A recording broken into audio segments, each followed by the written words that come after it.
I never believed in ghosts, curses, or things that go bump in the night. I thought those were just silly stories to scare kids. But moving into the house on Willow Lane changed everything. It started when my wife Emma and I decided to buy our first home. We didn't have a lot of money, so we were looking for something affordable, but with enough space to grow a family someday. One day, our real estate agent called with news about a house that had just hit the market. It was a 2-story home with big oak trees in the yard and a white picket fence. The price was shockingly low, but we thought maybe we'd just gotten lucky. When we first visited, the house seemed perfect, almost. The air inside felt stale, as though the windows hadn't been opened in years. The wooden floors creaked with every step, and the wallpaper in the hallway was peeling at the corners. Still, nothing seemed too bad to fix.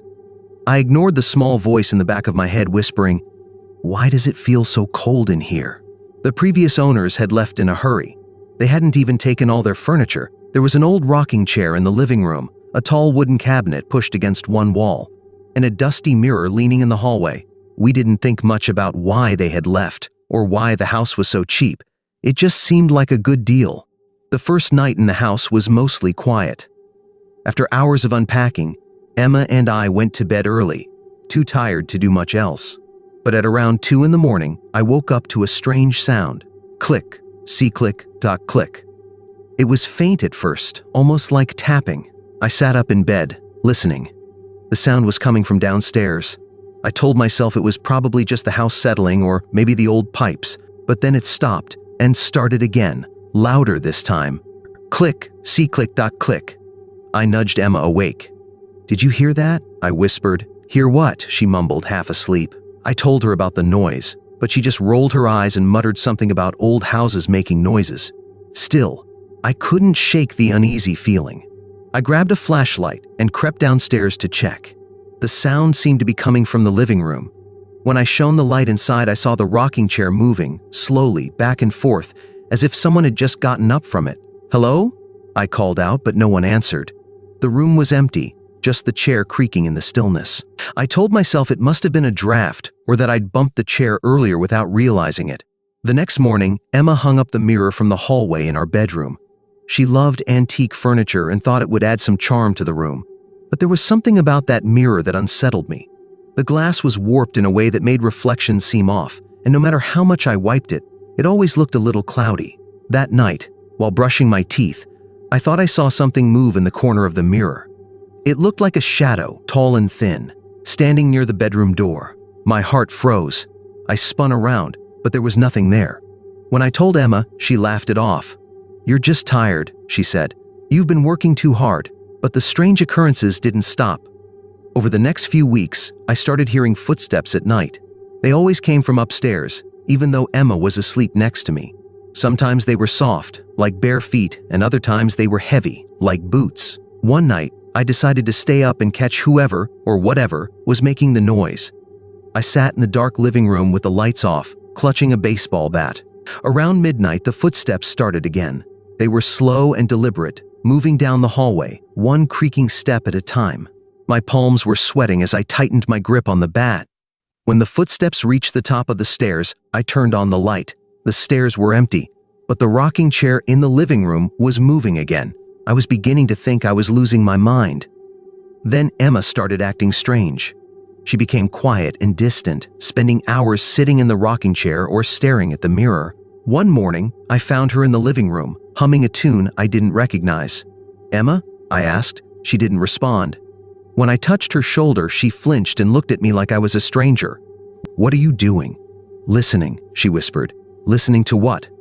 "The house," she said, her voice barely audible. That's when I knew something was very wrong. Desperate for answers, I went to the library to research the house's history. What I found made my stomach turn. Years ago, a man named Thomas Gray lived there with his wife and daughter. One night, Thomas went mad and murdered his family before taking his own life. Neighbors reported hearing screams and seeing shadows in the windows, but no one knew why he snapped. Since then, every family that moved into the house left within months, refusing to talk about what they experienced. I showed the old newspaper clippings to Emma, hoping she'd agree to leave, but she just smiled. "You're letting your imagination get the best of you," she said, brushing me off. One night, I woke up to the sound of Emma laughing. It wasn't her usual laugh, it was low and cold, almost cruel. I turned to her side of the bed, but it was empty. "Emma?" I called out, my voice trembling. The laughter echoed from downstairs. Grabbing my flashlight, I followed the sound to the living room. Emma was sitting in the rocking chair, her back to me, rocking faster and faster. "Emma, what are you doing?" She stopped rocking but didn't turn around. "They're here," she said in a voice that wasn't hers. "Who's here?" Before she could answer, the room went ice cold. The lights flickered, and the mirror in the hallway shattered. That's when I saw them, shadowy figures crawling out of the walls, their faces twisted and hollow. They surrounded Emma, their long skeletal fingers reaching for her. "Leave her alone!" I shouted, rushing to pull her from the chair. But as soon as I touched her, I felt a jolt of freezing air and everything went black. When I woke up, I was in the hospital. A neighbor had heard the commotion and called the police. They found me unconscious on the living room floor. Emma was gone. The police said there was no sign of her, but I know what I saw. The house took her. I sold the house as soon as I could. I didn't care about the money, I just needed to get away. But sometimes, late at night, I hear her voice in my dreams calling my name, and I know the house on Willow Lane is still waiting. When I found the old house, it felt like fate. I'd been desperate to get away after the divorce, a fresh start, a place to be alone and rebuild. The house wasn't much to look at, small, tucked away at the end of a forgotten road, with peeling paint and overgrown grass. But it was cheap, and that was all I cared about. The first few days were uneventful. I spent my time unpacking and cleaning, trying to make the house feel like mine. The previous owners had left some furniture behind, a weathered couch, a scratched coffee table, and a large antique mirror mounted in the hallway. The mirror was beautiful, though unsettling. Its edges were framed with dark wood carved into twisting patterns that almost looked like faces if you stared too. I didn't think much of it until the first night. I was sitting on the couch, flipping through a book, when I saw it, a shadow in the hallway. It moved quickly, darting across the edge of my vision. I froze, my heart pounding. "Hello?" I called out. No response. I told myself it was nothing, maybe a trick of the light or my tired eyes playing games. But as I turned back to my book, I felt it again, the unmistakable sensation of being watched. Over the next few days, I started noticing more strange things. Small objects, like my keys or a coffee mug, would disappear and reappear in odd places. The air in the hallway always felt colder, even when the rest of the house was warm. And then there was the mirror. At first, I avoided looking directly into it. Something about the glass unsettled me, the way it reflected the hallway in a warped, hazy way. But one evening, as I walked past it, I caught a glimpse of something that made me stop. The hallway behind me was empty, but in the mirror, there was a shadow. It wasn't mine. I turned quickly, but nothing was there. My reflection looked normal when I glanced back at the mirror, but my skin prickled with unease. "Old houses make weird noises," I muttered to myself, trying to laugh it off. Stop being paranoid, but deep down, I knew something was wrong. One night, I woke up to the sound of footsteps. They were slow and deliberate, coming from the hallway. I sat up in bed, my heart racing. "Who's there?" I called. The footsteps stopped. The silence that followed was deafening. I grabbed a flashlight from the nightstand and crept into the hallway. The air was freezing, and the light seemed to dim as it hit the mirror. I stepped closer, and that's when I saw it. My reflection wasn't moving. I froze, staring at the glass. My face looked back at me, but it wasn't following my movements. It was just standing there, motionless, with a faint, crooked smile that didn't match the terror on my real face. I stumbled back, dropping the flashlight. When I looked up again, my reflection was normal. I didn't sleep that night. The next morning, I decided the mirror had to go. I tried to take it down, but it wouldn't budge. The screws holding it to the wall seemed fused in place, as though they were part of the house itself. Frustrated, I covered the mirror with an old sheet. For a few days, things were quiet. The house felt less oppressive, and I started to think maybe I'd imagined everything. Then the sheet fell. I found it one morning, crumpled on the floor. The mirror was uncovered, and there was a handprint on the glass, smudged and ghostly, as if someone had pressed their palm against it from the other side. I called a contractor to see about removing the mirror. When he arrived, he took one look at it and frowned. "This is old," he said, running his hand along the frame. "Really old. Where'd you get it?" "It was here when I moved in," I said. He shook his head. "I've seen a lot of antiques, but something about it doesn't feel right. Can you take it down?" I asked. "I'll try," he said. He worked for hours, but the mirror wouldn't come off the wall.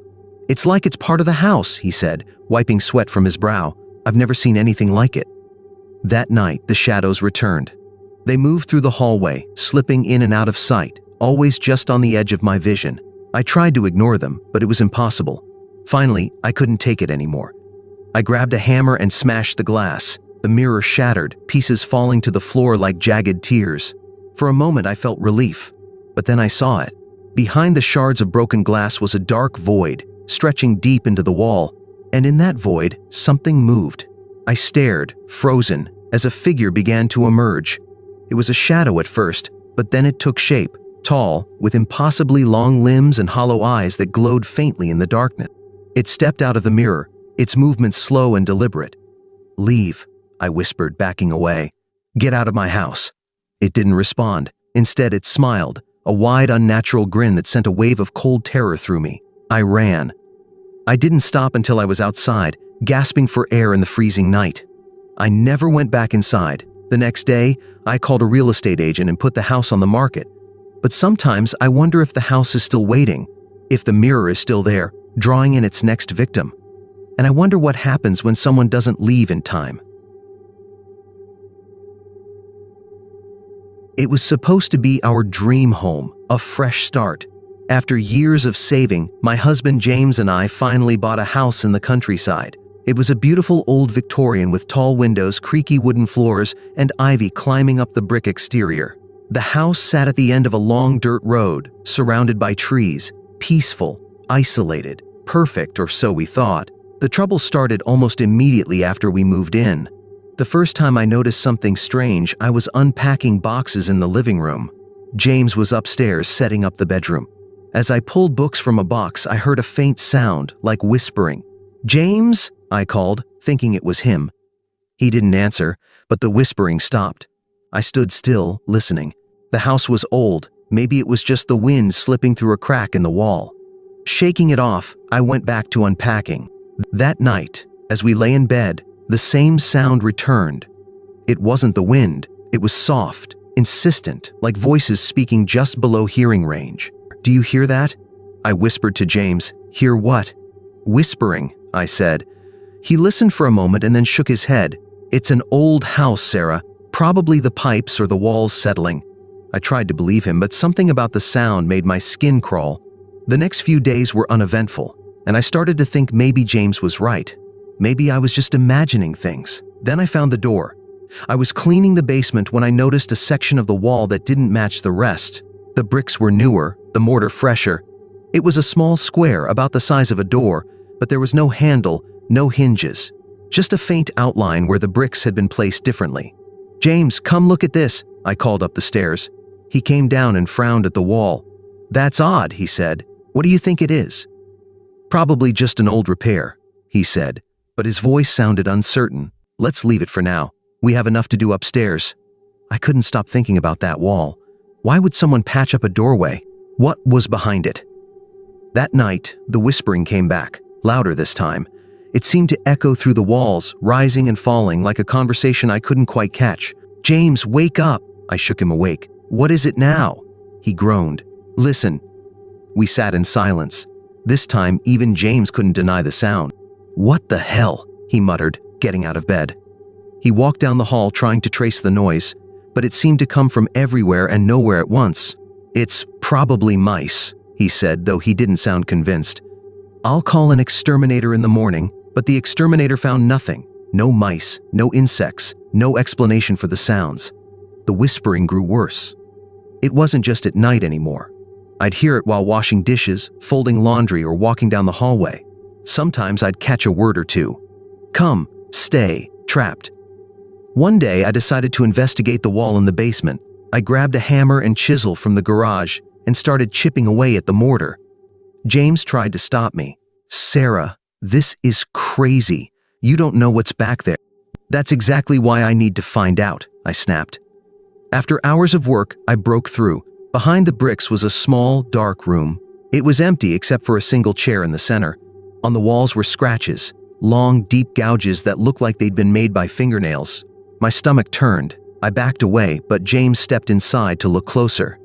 "Sarah," he said, his voice trembling, "these scratches, they look like someone was trying to get out. We sealed the wall back up that night, but the whispering didn't stop. If anything, it got worse. Now it felt like the house itself was alive. The whispers turned into faint cries, and sometimes I'd feel a cold breath on the back of my neck, even when I was alone. Then came the night I saw her. I was lying in bed, staring at the ceiling, unable to sleep. James was snoring softly beside me. Suddenly, I felt the air grow cold. I turned my head, and there she was, a woman standing at the foot of our bed. Her skin was pale, almost translucent, and her eyes were sunken, black holes. She didn't move, just stood there, staring. "James," I whispered, shaking him awake. When he opened his eyes, the woman was gone. "I saw someone," I stammered. "A woman, she was right there." James didn't believe me. "It was just a bad dream," he said, trying to calm me down, but I knew what I saw. The next day, I went back to the library to research the house. What I found made my blood run cold. The house had belonged to a man named William Tarker in the late 1800s. He was a recluse, rarely seen by neighbors. But one day, screams were heard coming from the house. When the police arrived, they found the bodies of 2 women in the basement. Both had been tortured and killed. William was never caught. Some said he fled. Others believed he'd walled himself in somewhere in the house. I showed James the articles, begging him to leave. "We can't stay here," I said, but he refused. "We can't just run because of old stories," he argued. "This is our home." That night, the house came alive. The whispers turned into screams. Doors slammed shut on their own. Lights flickered and shattered. And then, the basement door creaked open. Do you hear that?" James asked, his face pale. We both stared at the open door, the darkness below seeming to pulse like it was alive. "Get out," I whispered. "What?" "Get out," I screamed, grabbing his arm and dragging him toward the front door. As we ran outside, we heard the most chilling sound of all, a deep, guttural laugh echoing from the walls. We never went back for our things. The house still stands, empty and silent, waiting for its next victims. But sometimes, when the wind is just right, you can hear the whispers. And if you listen too closely, you might not be able to leave.